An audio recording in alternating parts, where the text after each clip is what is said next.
Hello friends, I am Pravesh Kumar. Welcome to my YouTube channel science concept by Pravesh. चलिए दोस्तों, आज हम डिस्कस करते हैं केमिस्ट्री का नेक्स्ट लेक्चर। इससे पहले हमने केमिस्ट्री का लेक्चर डिस्कस किया था, उसमें आपको बताया था relation between radius and edge, है ना, यानी कि कोर तथा त्रिज्या में संबंध बताया था। ठीक है, आज हम पढ़ेंगे पैकिंग फ्रैक्शन, यानी कि संकुलित भाग क्या होता है। यानी कि संकुलित कोई भी एक यूनिट सेल है, उसमें कितना पार्ट खाली है और कितना पार्ट भरा हुआ है, किसके द्वारा? मॉलिक्यूल्स, एटम या फिर आयंस के द्वारा। ठीक है,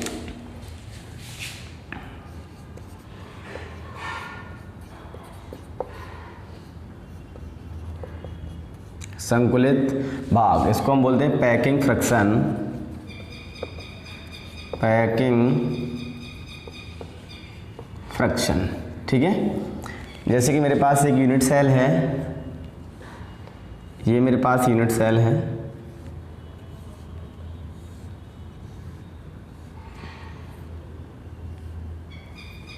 ये यूनिट सेल में एटम्स कहाँ पर अरेंज हैं? कॉर्नर पर, यानी कि सिंपल वाली है। ठीक है, तो देखिए कॉर्नर पे अरेंज हो गए, फिर क्या है, यहाँ पर थोड़ा खाली स्थान बच गया, है ना, ऐसे करके अरेंज हो गए, ऐसे करके अरेंज हो गए, ऐसे और कुछ ऐसे करके अरेंज हो गए। ठीक है, अब देखो इनके बीच में क्या है, कुछ कुछ खाली स्थान बच जाता है। जैसे कि आपने देखा होगा कि मार्केट में आप क्या लड्डू लेने जाते हो हलवा की दुकान से, तो फिर क्या होता है, जब लड्डुओं को वो उस डिब्बे में अरेंज करता है तो उनके बीच में क्या होता है, कुछ खाली स्थान बच जाता है। कैसा स्थान बच जाता है? खाली स्थान बच जाता है। तो माना वो पूरा डिब्बा क्या है, यूनिट सेल है, तो उस पूरे डिब्बे में कितना जो पार्ट है वो यानी कि लड्डुओं से घिरा हुआ है, और जो कितना पार्ट है वो खाली है। आज हम वो इसमें देखेंगे। ठीक है, इसी को हम बोलते हैं संकुलित भाग या फिर पैकिंग फ्रैक्शन कहते हैं। ठीक है, इसको परिभाषा देख लेते हैं। किसी यूनिट सेल में किसी एकक कोशिका, किसी एकक कोशिका में व्यवस्थित परमाणुओं द्वारा घेरे गए स्थान को संकुलित भाग कहते हैं। ठीक है, यानी कि पैकिंग फ्रैक्शन। तो संकुलित भाग बराबर गोलों का आयतन बटे एकक कोशिका का आयतन, एकक कोशिका का आयतन, है ना। यानी कि हम इसको इंग्लिश में लिखेंगे तो कैसे लिखेंगे,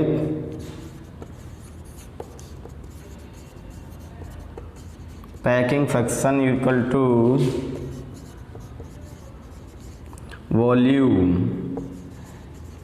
volume of sphere by volume of unit cell.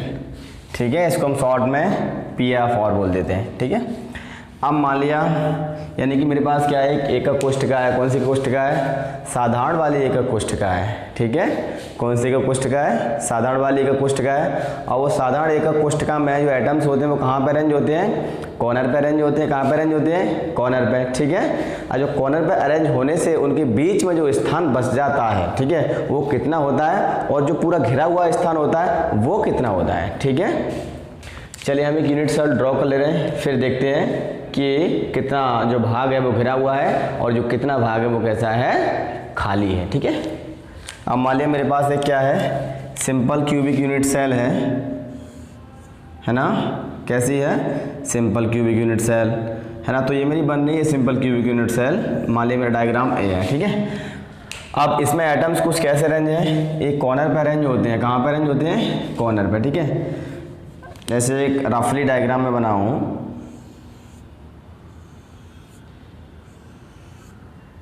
इस तरीके से कॉर्नर पर अरेंज होते हैं, या इस तरीके से आपके डिब्बे में लड्डू अरेंज होते हैं, तो इस बीच में एक खाली स्थान बच जाता है ना, ये वाला खाली स्थान, तो ये कितना होता है, और बाकी पूरा बॉक्स है तो ये घिरा हुआ स्थान कितना है, ठीक है। ये हम इसमें देखेंगे। तो हमारी कौन सी सेल है, यानी कौन सी यूनिट सेल है, हमारी सिंपल क्यूबिक यूनिट सेल है, ठीक है। अब इस सिंपल क्यूबिक यूनिट सेल में हम देखेंगे कि कितना पार्ट है वो घिरा हुआ है, और जो कितना पार्ट है वो कैसा है, खाली है ना। तो फॉर्मूला क्या होता है, यानी कि फॉर एससी का मतलब होता है सिंपल क्यूबिक यूनिट सेल, यानी कि सरल घनी एकक कोष्ठका, ठीक है। तो सरल घनी एकक कोष्ठका में जो एटम्स कहाँ अरेंज होते हैं, कॉर्नर पे अरेंज होते हैं, ठीक है। तो उसका पैकिंग फ्रैक्शन क्या होगा, यानी कि पीएफ इक्वल टू क्या होगा, volume of sphere, volume of sphere, यानी कि गोलों का आयतन बटे volume of unit cell, volume of unit cell, ठीक है। तो volume of one sphere, volume of one sphere equal to 4/3 pi are cube, यानी कि एक गोले का आयतन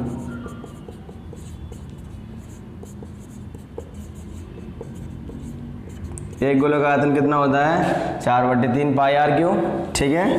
अब जो सिंपल क्यूबिक यूनिट सेल होती है हमारे, उसमें गोले कितने होते हैं, यानी कि टोटल स्फीयर कितने होते हैं, 1 होते हैं, है ना। यानी कि total sphere in simple cubic unit cell equal to कितना हो जाएगा, 1। इसका हमने पहले बताया आपको कि एक कैसे निकलता है, यानी कि ये साधारण घनी या सरल घनी एक कोष्ठका है, वो कितने परमाणु से मिलकर बनी हुई है, एक परमाणु से मिलकर बनी हुई है, ठीक है। अब इस फॉर्मूले में रख दो पूरे में, इस वाले में आपका पैकिंग फ्रैक्शन निकल आएगा, ठीक है।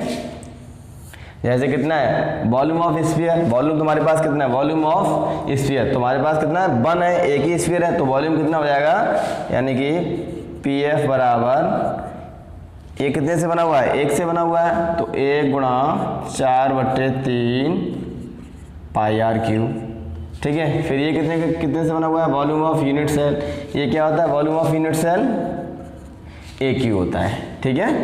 अब मैंने आपको बताया था कि A इक्वल टू 2r, तो A की वैल्यू कितनी हो जाएगी, 2r। ये सिंपल क्यूबिक यूनिट सेल के लिए जब मैंने रेडियस और एज में रिलेशन बताया था तब A इक्वल टू क्या बताया था आपको, A इक्वल टू 2r बताया था, है ना। अब इसकी वैल्यू यहाँ पे रख दो, तो कितना हो जाएगा, 4/3 पाई आर क्यू बाई कितना हो जाएगा, 2r का क्यूब। फिर ये कितना हो जाएगा, 4/3 पाई आर क्यू बाई 2 दूनी 4 दूनी 8, है ना, एच आर क्यू से आर क्यू गया, कितना बचा, 4/3 पाई बट्टे 8, है ना।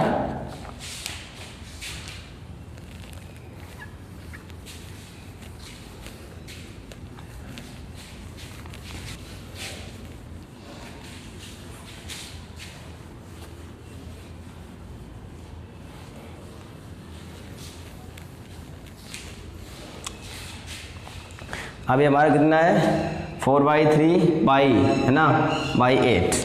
तो चलो पाई की वैल्यू कितनी होती है, पाई बराबर 22/7, तो यार रखो 4/3, फिर कितना हो जाएगा ये 4/3 गुणा 22/7, फिर बटे कितना हो जाएगा 8, है ना, 8। इसको मान लिया मैं 1 लिख सकता हूँ, यानी 8/1, तब इसको मैं ऊपर करूँगा तो कैसे हो जाएगा ये, यानी कि 22 चौक 88, 7 तिया 21, 21 फिर कितना है 8/1। अब इसका मैं यानी कि 88/21 में भाग दूंगा 8/1 का, तब कितना हो जाएगा 88, ये ऊपर पहुंच जाएगा है ना, गुणा 1/21 गुणा 8 है ना, ये इतना हो जाएगा, ये निकलेगा 0.52 है ना, कितना निकलेगा 52। अब इसको हम कन्वर्ट करेंगे परसेंट में, प्रतिशत में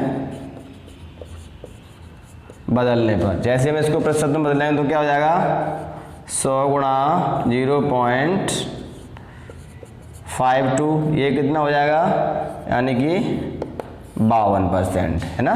तो हमारी जो सरल घनी एकक कोष्ठका है यानी कि सिंपल क्यूबिक यूनिट सेल है, उसमें कितने भाग में अरेंज होते हैं एटम्स, 52 भाग में, यानी कि 52% भाग में क्या होंगे एटम्स अरेंज होंगे। और जो 52 यानी 100 से 52 माइनस करेंगे तो बाकी जो पार्ट बचेगा वो कैसा हो जाएगा, बैक एंड पार्ट होगा है ना।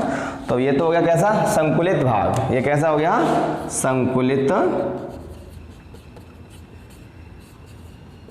संकुलित भाग। अब हम क्या देखेंगे, अब रिक्त स्थान कितना है, तो संकुलित हो गया यानी कि पैक है ये तो है ना। तो बैक एंड स्पेस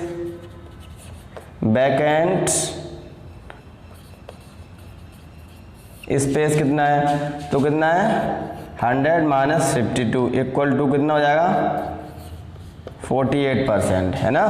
यानी कि 10 से 2 गया 8 बचा, फिर 9 से 5 गया 4 बचा, ठीक है। तो यानी कि हमारी कौन सी है, सिंपल क्यूबिक यूनिट सेल है, उसमें 52% जो पार्ट होता है वो पैक होता है और 48% पार्ट होता है वो बैक एंड होता है। और बैक एंड पार्ट को हम क्या बोल देते हैं, वॉइड बोल देते हैं, ठीक है।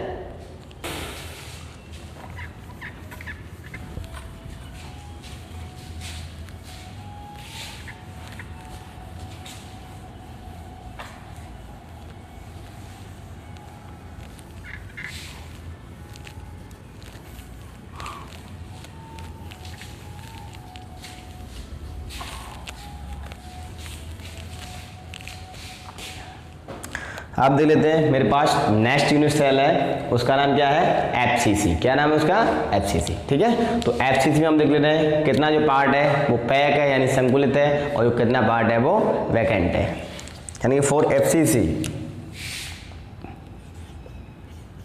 एफसीसी का मतलब होता है फेस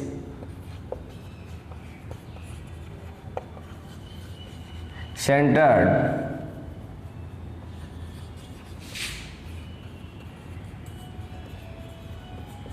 यूनिट सेल, यानी कि फलक केंद्रित घनीय एकक कोष्ठिका है ना, मेरे पास ये वाली, ठीक है। तो फेस सेंटर्ड पे एटम अरेंज कहाँ होते हैं,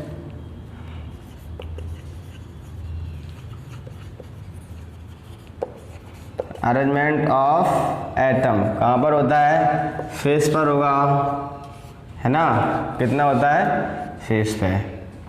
और कहाँ पर होता है, कॉर्नर पे होता है, ठीक है। अब टोटल इसमें एटम कितने होते हैं, यानी ये कितने से बनी होती है, यानी कि एफसीसी है वो कितने परमाणुओं से मिलकर बनी हुई होती है। Total number of atom in FCC कितने होते हैं, 4 होते हैं। तो वॉल्यूम ऑफ कितना, 1 स्फीयर,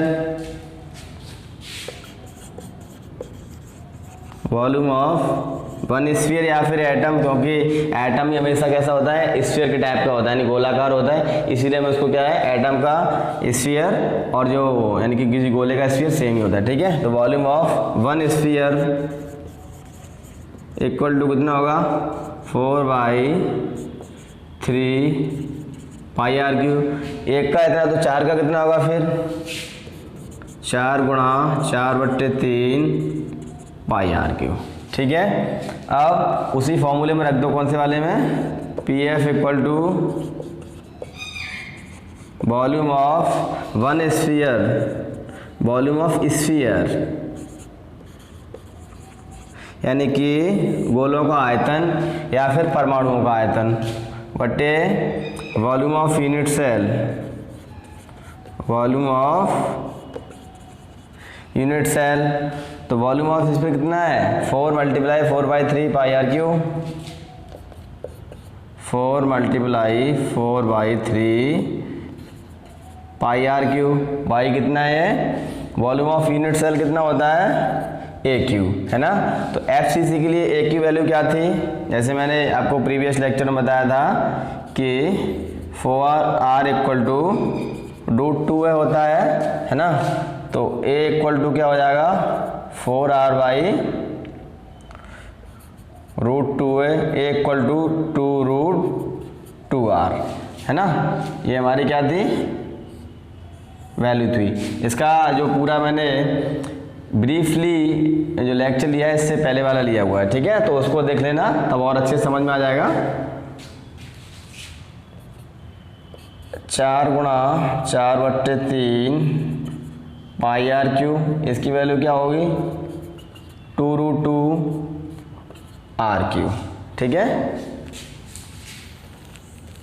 अब यहाँ पे कितना हो जाएगा 4 चौक 16/3,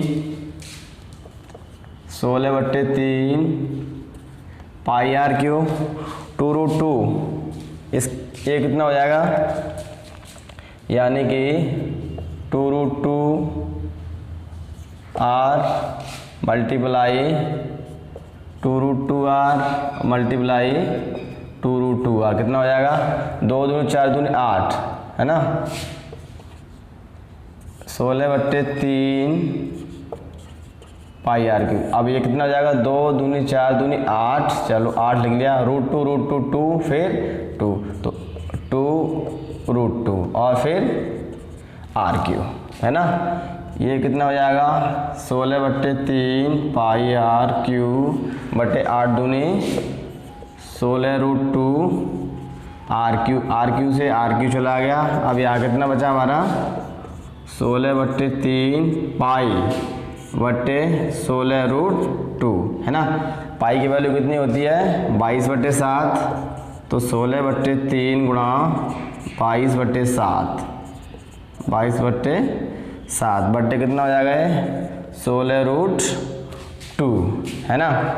अब यहाँ पे करो 16 दूनी 32 की 2 वहाँ से लगी 3 और 16 दूनी 32 और 3 35/7 या 21, ये कितना हो जाएगा 16√2/1, ऐसा कर लो, ठीक है। अब इसको ऐसा कर दो, इसको ऊपर ले जाओ 3 5 2, अब ये चला जाएगा ऊपर तो कितना हो जाएगा 21 मल्टीप्लाई 16√2, है ना। तो ये आ जाएगा आपका 3 5 2/16 एकन 16 की 6, 16 एकन 16 की 6 हासिल 1, तो 16 दूनी 32 और 1 33, है ना, और √2। अब यहाँ पर √2 की वैल्यू हम कितनी रख देंगे, देखो √2 बराबर 1.414, ठीक है।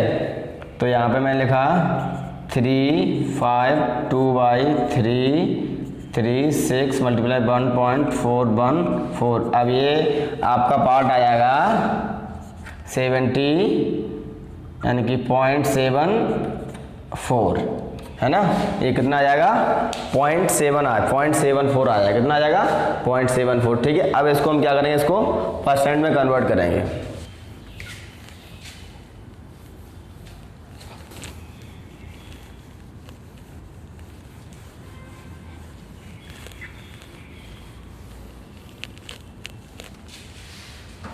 ये कितना है मेरा 0.74, है ना। तो प्रतिशत में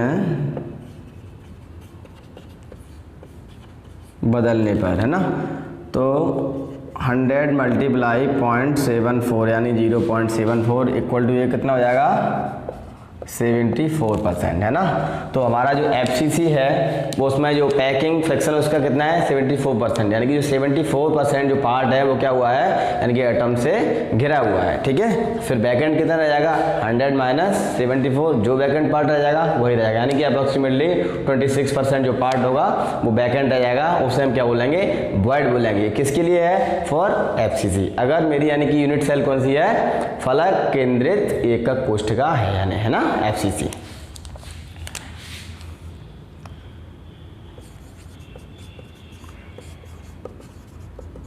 खाली स्थान, ये तो कैसा हो गया संकुलित, ये तो संकुलित होगा, ये कैसा हो गया, आप खाली स्थान कौन सा हो जाएगा 100 माइनस 74 इक्वल टू 26% है ना। जो 26% है वो कैसा है, बैकेंड है। इसी को हमने क्या बोल दिया है, वॉइड, जो हमने प्रीवियस लेक्चर में बताया है। ठीक है,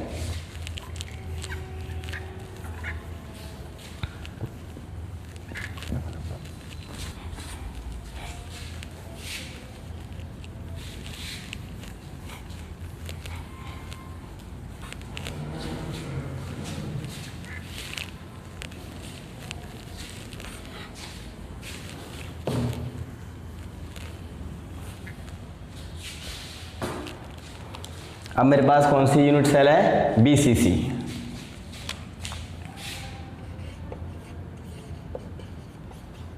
फॉर BCC यानी कि body centred,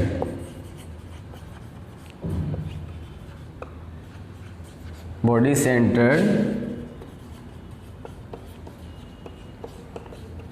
cubic unit cell है ना, यानी काय केंद्रित घनी एकक कोष्ठिका,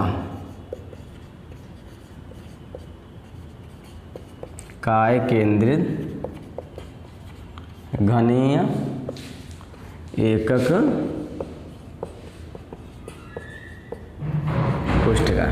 यानी कि अगर मेरे पास BCC यूनिट सेल है, कौन सी है, BCC है, तब BCC में जो कितना पार्ट है वो कैसा है, यानी एम्प्टी है, और जो कितना पार्ट है वो फिल है, यानी कि कितना पार्ट एटम से घिरा हुआ है और जो कितना पार्ट है वो खाली है। ठीक है, अब हम BCC के बारे में देख लेते हैं, है ना। तो हम इसमें देखेंगे टोटल नंबर ऑफ एटम है ना। BCC कितने से बना हुआ होता है, 2 से बना होता है। ठीक है, और वॉल्यूम ऑफ 1 एटम वो आपको पता ही है, अभी हम बार बार निकाल रहे हैं। वॉल्यूम ऑफ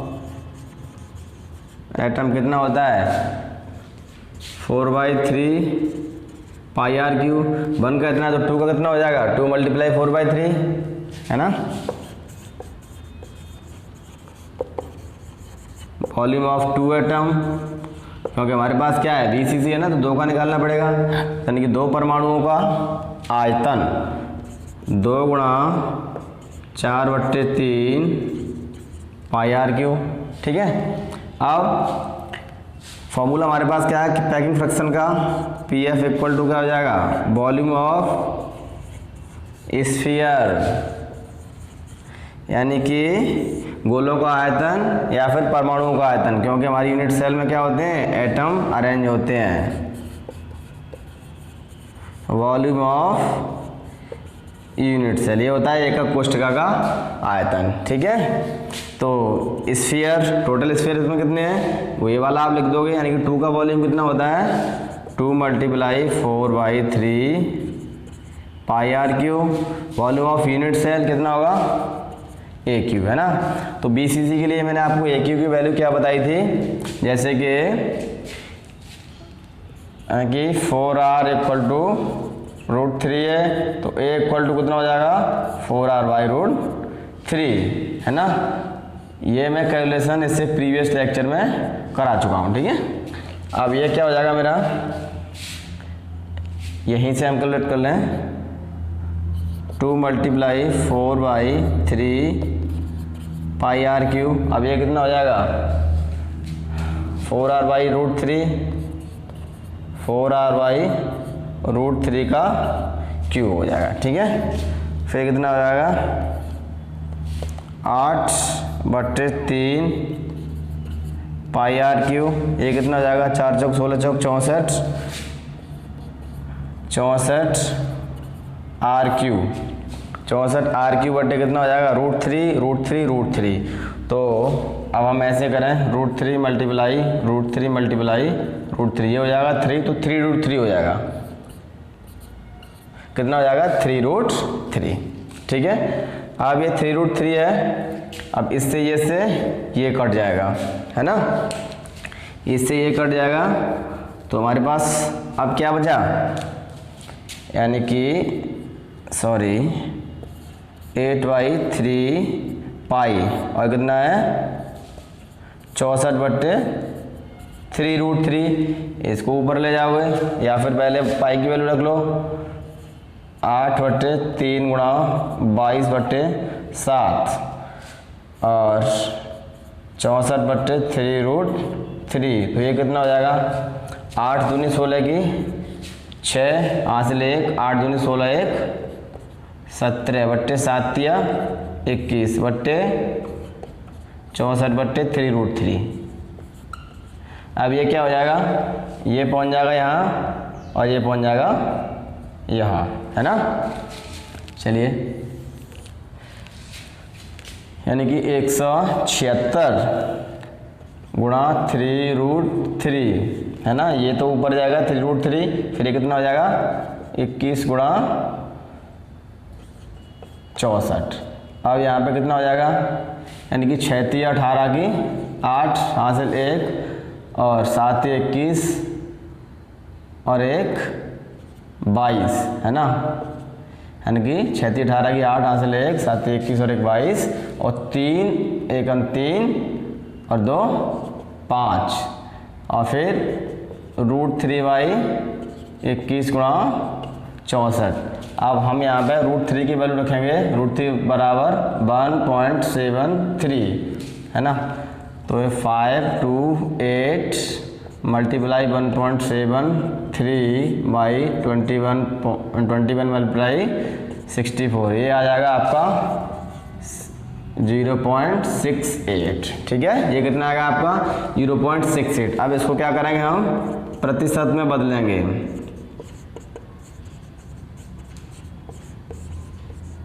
तो कितना हो जाएगा 100 मल्टीप्लाई 0.68, ये कितना हो जाएगा 68%, ठीक है। अब ये तो हमारा कैसा हो गया, संकुलित हो गया, यानी कि भरा हुआ हो गया। अब खाली कितना हो जाएगा, खाली यानी कि वैकेंट या फिर खाली भाग कितना हो जाएगा 100 माइनस 68, जो यहाँ पे बचेगा, अब कितना बचेगा, यानी कि 32% लगभग बचेगा, है ना। कितना बचेगा, यानी कि 10 से 8 गया और 9 से 6 गया, 3 बचा। समझ में आया। यानी कि अगर हमारी BCC यूनिट सेल है तब उसका कितना पार्ट खाली होगा, 32% पार्ट खाली होगा और भरा कितना होगा 68% भाग भरा होगा, ठीक है। देखिए, अब हम इस न्यूमेरिकल के बारे में देख लेते हैं, है ना। हमने जो इसके फॉर्मूले थे वो तो पहले पढ़ ही लिए हैं। अब हम देख लेते हैं न्यूमेरिकल को सॉल्व कैसे करते हैं, ठीक है। ये आपका न्यूमेरिकल है, इसमें क्या लिख रहा है, एक तत्व अंतःघनी क्रिस्टल का निर्माण करता है ना। एक तत्व किसका निर्माण करता है, अंतःघनी क्रिस्टल। अंतःघनी क्रिस्टल का मतलब होता है आपका BCC। क्या मतलब होता है इसका, BCC, है ना। अंतःघनी क्रिस्टल निर्माण करता है यदि इकाई सेल के किनारों की लंबाई 400 पिकोमीटर है तो क्रिस्टल की अंतरा परमाणविक दूरी की गणना कीजिए। यानी कि जो क्रिस्टल है उस क्रिस्टल में परमाणु है, उन परमाणु के बीच की दूरी पूछ रहा है, ठीक है। चलिए हम इसको बहुत इजी बनाते हैं, कैसे सॉल्व करते हैं, ठीक है। सॉल्व, ठीक है। इसमें हमें दे क्या रहा है, ए दे रहा है ना, किनारों की लंबाई। किसकी लंबाई दे रहा है, किनारों की लंबाई, यानी कि हमारे एज दे रहा है। तो A = 400 PM मतलब पिकोमीटर, है ना। अब हम देखें रिलेशन बिटवीन वही रेडियस एंड एज वाला। तो A = अभी हमने क्या बताया था, यानी कि 4r/√3 है ना, ये बताया था। तो r की वैल्यू यहाँ पे क्या निकलेगी फिर हमारी, r बराबर कितना हो जाएगा √3a/4 है ना। अब मान लिया अंतरा परमाणविक यानी कि परमाणुओं के बीच की दूरी को हम किससे दर्शा रहे हैं, d से। तो अंतरा परमाणविक दूरी कितनी हो जाएगी, d हो जाएगी, है ना। यानी कि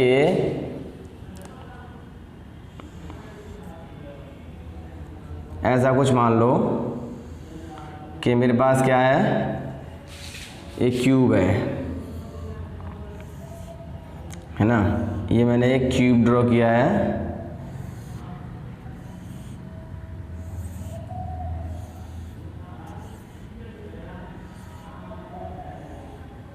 मेरे पास क्यूब है ना। अब क्यूब में क्या है, एक एटम इसमें बीच में होगा, कहाँ पर होगा, एक एटम इसमें बीच में होगा, है ना। तो जब बीच में होगा तो ऐसे करके कुछ आएगा इसका बॉडी डायगोनल,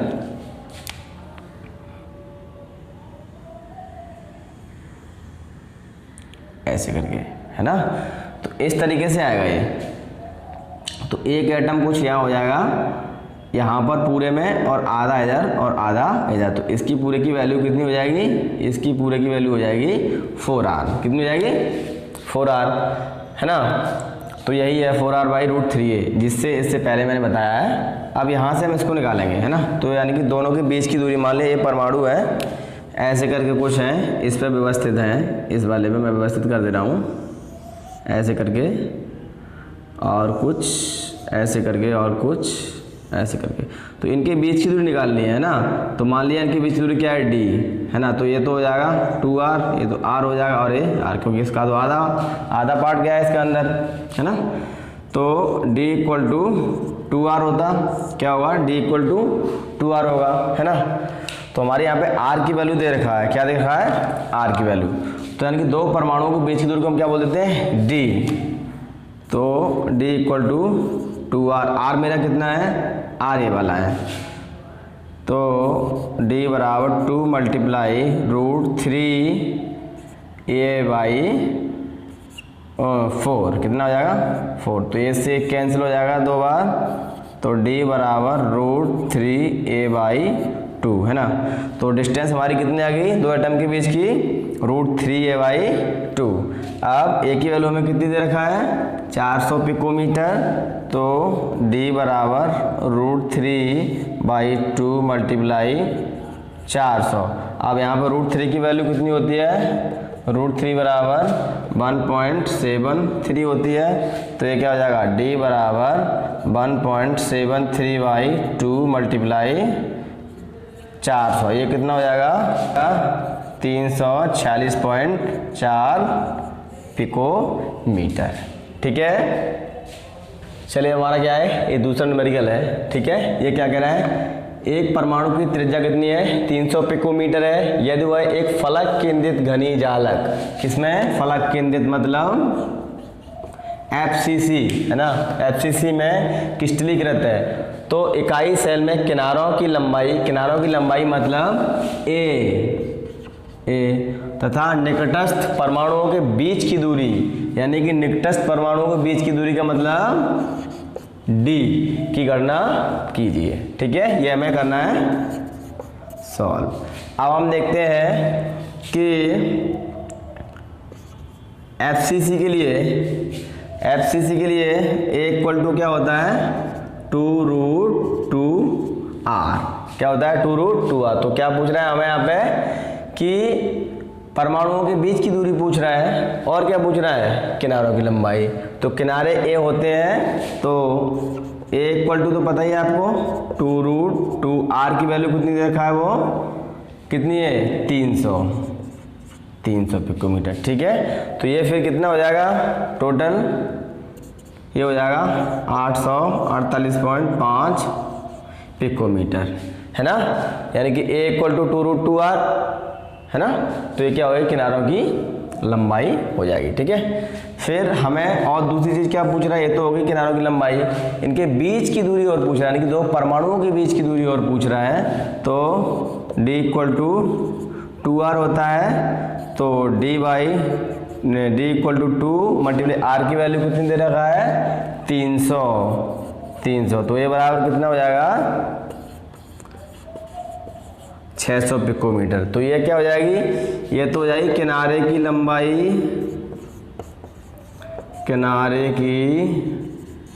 लंबाई और ये हो जाएगी क्या है, परमाणुओं के बीच की दूरी, परमाणुओं के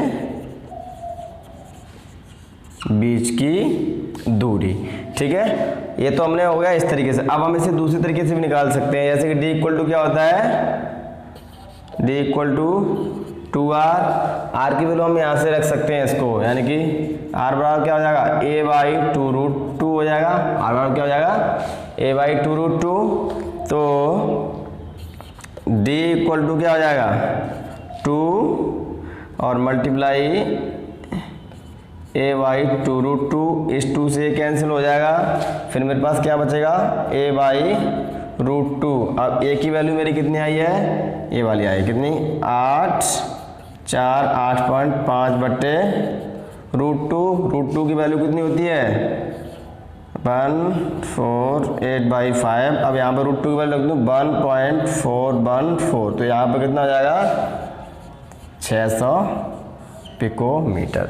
ये हो गया हमारा कौन सा, ये मेरा दूसरा मेथड है। हम इस तरीके से भी निकाल सकते हैं और इस तरीके से निकाल सकते हैं। ठीक है, चलिए आज के लिए इतना ही काफ़ी। अगर आपको लेक्चर पसंद आया है तो वीडियो को लाइक तथा चैनल को सब्सक्राइब करें, तथा यदि कोई अगर इनमें से आपको न्यूमेरिकल समझ में नहीं आया है तो कमेंट बॉक्स में बताएं, हम इस पर दोबारा वीडियो बना देंगे।